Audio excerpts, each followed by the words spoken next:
If I could describe the Get My Life tour in one word, it would be vulnerability. Showing up for yourself is so important. Welcome to the Get My Life tour. I'm your host, Lydia T. Blanco.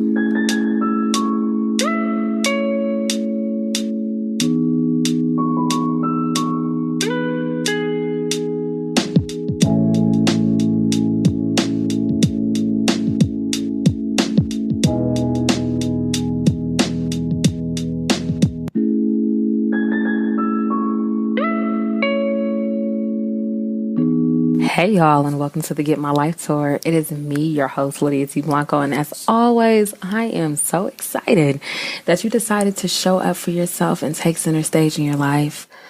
I am so pumped because there is just so much happening with the Get My Life tour, and every time you tune in, you download, subscribe, share, comment, like what is going on here on the Get My Life tour. It is something that I do not take lightly. So I just want to thank you for your continued support. It has been over a year, and I cannot believe that we are about to enter the third season of the Get My Life tour. You know, so many people ask me about the breakdown of the show and how things work. But honestly, I just like to keep this cadence, right? Where on one stop of the tour, I'm taking center stage with someone else, a guest who is incredible.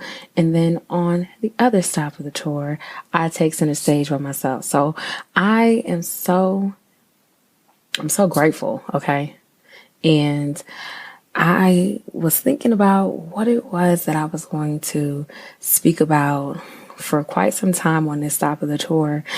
And I actually stumbled upon a Bible verse that really resonated with me, just given where I am and just me being a lover of the word and having this idea about loss. I think given the pandemic, so many tragedies that I've been exposed to or have learned about have really they've hit me differently than they've hit before, right? I think during this time we were all, sheltered in place and practicing social distancing and everything else in between, right? It seems like senses have been heightened, right? The things that we're sensitive to have been heightened. I'll just speak for myself. I honestly believe that my senses have been heightened during this time. And I keep thinking about the loss and what all of it means. And I am also focusing on the abundance of what I do have, right? So the abundance of love, the abundance of support, the abundance of flexibility, the abundance of breath in my body. I consider it a blessing, right? To be healthy and breathing and thriving during this time is not something to be taken for granted. But I was doing some research late at night. Eyes were burning. It had already been a full day at work. And I stumbled upon a Bible verse, and I want to share it with you. And it's from Joel 2:25. I'm saying because I'm really just thinking about what this verse did for me during that time when I was reading it. And here it is. Joel 2:25. I will repay you for the years the locusts have eaten. I'll read it again. I will repay you for the years the locusts have eaten. When I think about loss, when I think about abundance, when I think about just life, I remember how restorative it is to have faith and hope and believe, right? I think about all of the things that have been lost over this time, and honestly, this verse serves as a reminder for me that what has been removed will return, right? What has been taken, will be returned. It will be restored. I really appreciate, the emphasis, right, on the locusts, right? I was thinking about this and I began to have a conversation with my sister, and I told her, I was like, the locusts can be so many things. I believe there are so many things or people or spaces who or that become locusts, like locusts. I feel like it's a really difficult word for me to say, maybe because I am, really excited about this and it's also quite late, right? Or whatever the case may be. Anyways, right? I believe that there are things that serve as locusts in our lives. They eat at things, they come in at inconvenient times, and they are very predatory by nature, right? They are just very invasive, and no one wants to, experience having locusts eat away at what it is that they've been working towards for so long, right? Biblically speaking, I'm reminded of, times when they would come in swarms, right, and eat the crops, and just be a nuisance to those who had to deal with them. And I don't know who may be, experiencing loss, in what form of loss someone may have experienced, but that verse really did a work on me, because there have been so many things during this pandemic that I have experienced, right? The heartbreak, the disappointment, having to let go, but also being able to move forward and look up, right? And taking inventory of everything that I have, right? And in taking inventory, yes, I realize that there are things that have been misplaced and there are things that have been removed, right? That no longer served me.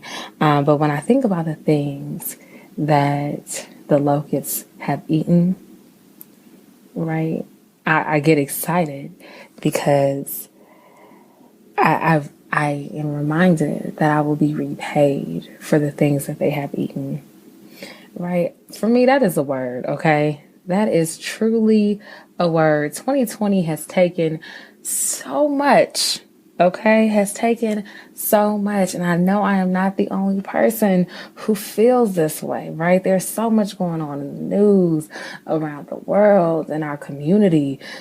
Just so much going on, and we're in this last quarter. People are excited about the start of 2021, right? But there is no telling what that is going to look like, feel like, or entail, right? But I feel like I'm about to do the preacher thing, right? The good news is, but no, on a real, right? Having the faith that you will be repaid, right? Or what what has been broken will be restored, or what has been taken away will return, is something that means a lot to me. It is something that I am holding firmly to at this point in my life. And I really had to lead from that place and share that, because so much has been taken away with this health crisis, the financial crisis, and just all of the pandemics that we've been living through, right? That we've been overcoming in our personal lives, right? We never know who's been suffering in silence prior to the 7 months that have gone past, right? But that word excites me. It really calls me higher, and it helps to position me. It makes me feel more grounded, if you will. And stand upright in my faith that there is still hope, and that as long as I believe, you know what I'm saying, I'm going to get mine. I mean, that's not what the word says, right? But that's just my little interpretation of it, right? I'm going to get what is mine, what is owed to me. My mom used to say something really funny, and I'm going to try to make it make sense, right? But she used to say, as long as I owe you, you'll never be broke. And I thought it was always odd and a little humorous, right? But when I think about that, and someone may be like, Lydia, you reaching, let me stretch before I reach though, right? But when I think about being repaid for what the locusts have eaten, that comes to mind. As long as I owe you, you'll never be broke, right? While, many will say, like, God, the Most High, Elohim doesn't owe us anything. There is this beauty in knowing that everything has been paid for, right? And you know how some things are paid in advance, but you have to wait until you get there to receive it? You see where I'm going with this? Okay. Do you see where I'm going with this? Sometimes you have to get there in order to receive what has been paid for, right? So it's not necessarily that the Most High owes us anything, but that just came to mind, right? I feel like I brought that full circle. Hopefully I did. If I didn't, let me know.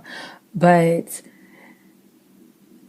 all of that had me thinking this week, and it was something that I really knew that I had to share. I will repay you for the years the locusts have eaten. Joel 2:25. Another thing that I want to really share with you all on this stop of the tour is the idea of not focusing on, what has been lost, right? I find myself tuning into the news and listening to different things and just, trying to be so informed so that I can have informed conversations and just know what's going on in the world and what to pray for and, what to, pray against. But one of the things that I've been practicing is not to focus on what has been lost, right? Because I don't think everything that we experience that is not for us is necessarily a loss. I don't think that everything is for us. Therefore, they have to be taken away, or we have to have experiences in letting things go. But it is much more powerful, at least to me, to focus on what is being gained as a result of you letting something go or something fleeing from you, right? I think that's really important because sometimes we want so much more of something that we don't have, or we want to hold on to what is no longer ours, and we automatically associate that with loss or failure. And that's not always the case. Sometimes we have to press on and let go and then be grateful, right? I know that sounds like, right. I have had to let so many things go. And I feel like so many things have, gotten away from me.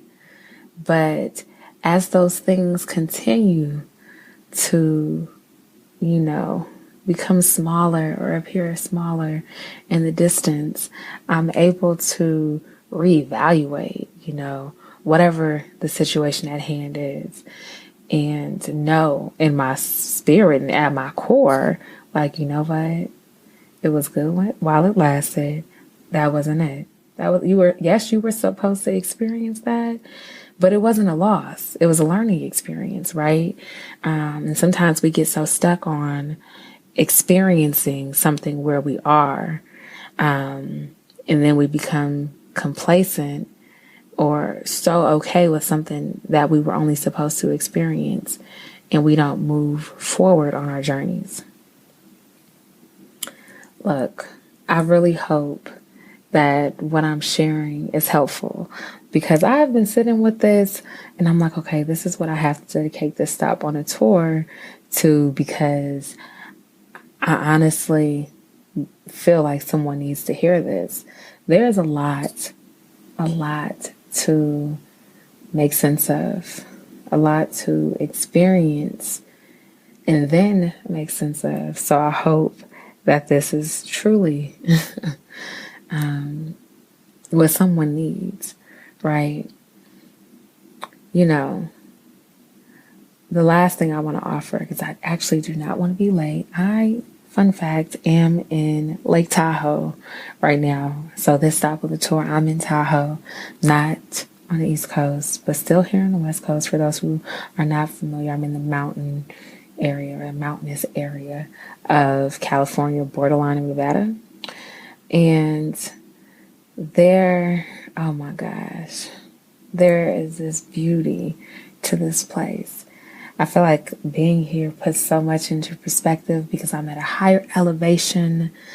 The air is crisp, the sky is clear, the water is so blue, and the grains of sand are thick and coarse, but also very smooth, right? It's just a relaxing place to be in. But I'm here after a very interesting week. Oh, when I say interesting, I mean interesting, right? I'll be very careful in sharing this story, right?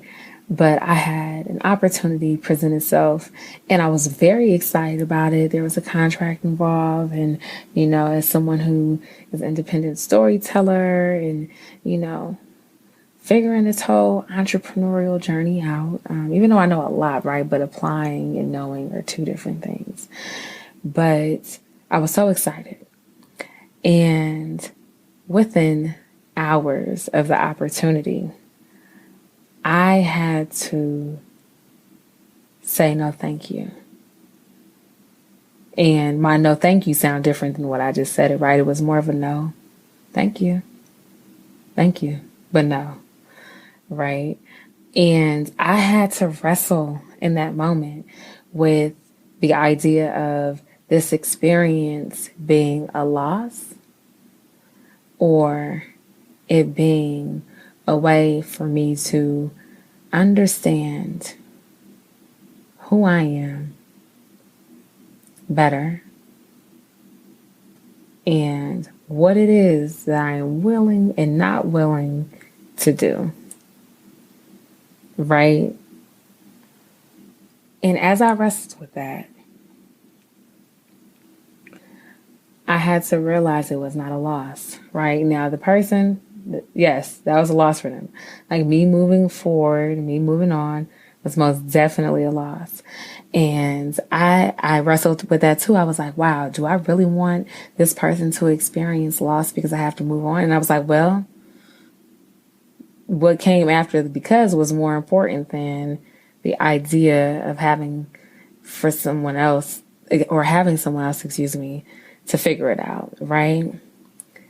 Because I needed to move on, right? I had to make the best decision for myself. But in that moment, I had to analyze, honestly, everything. And I had to really look at the situation, y'all. I'm stumbling right now because I'm trying to be very careful. But I had to remember that saying no is not the same thing as experiencing a loss. And you have to be very mindful about what you say yes and no to, right? And sometimes your no, thank you, can result in someone else experiencing a loss. But if the loss that someone else is going to experience is because you're saying yes to yourself, then that's okay. There's two sides to every coin. And sometimes you have to set yourself up to win, right?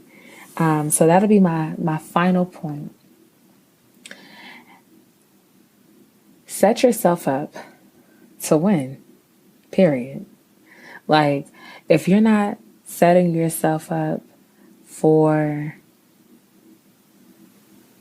success, whatever that looks like, then you're planning to fail, right? And I know that sounds like, dang, because I'm over here talking about not focusing on loss, blah, blah, blah, blah, blah, right? But I do think that is important to say.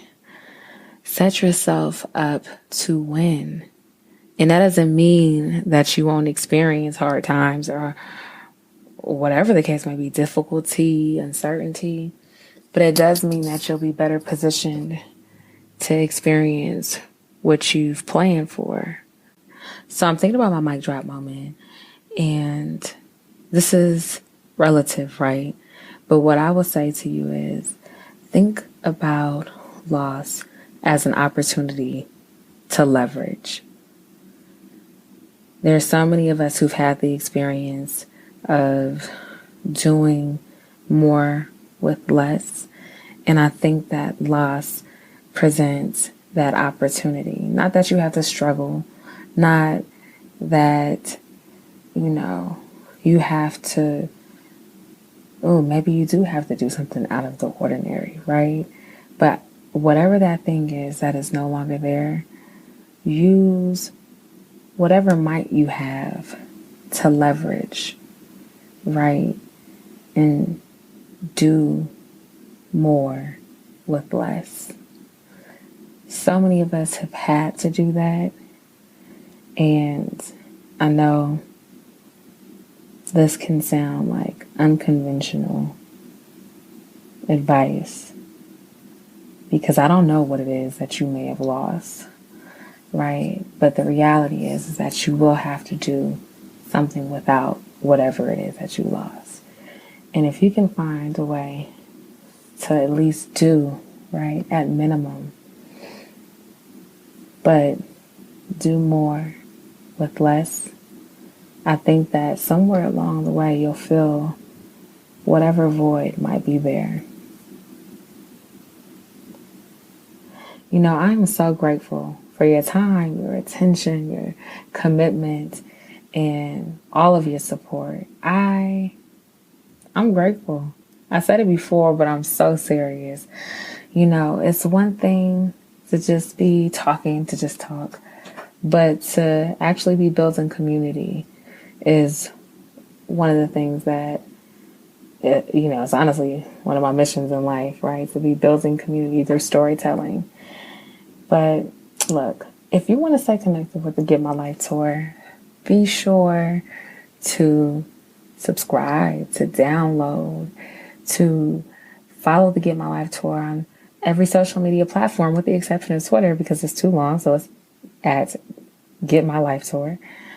And then if you'd like to stay up to date with what I'm doing, as a storyteller in the community, whatever the case may be sure to connect with me on all social platforms, with the exception of my personal Facebook account at Lydia T Blanco. And, be sure to stay tuned. Newsletter is coming soon. The GetMyLifeTour.com. We will be launching merchandise very soon.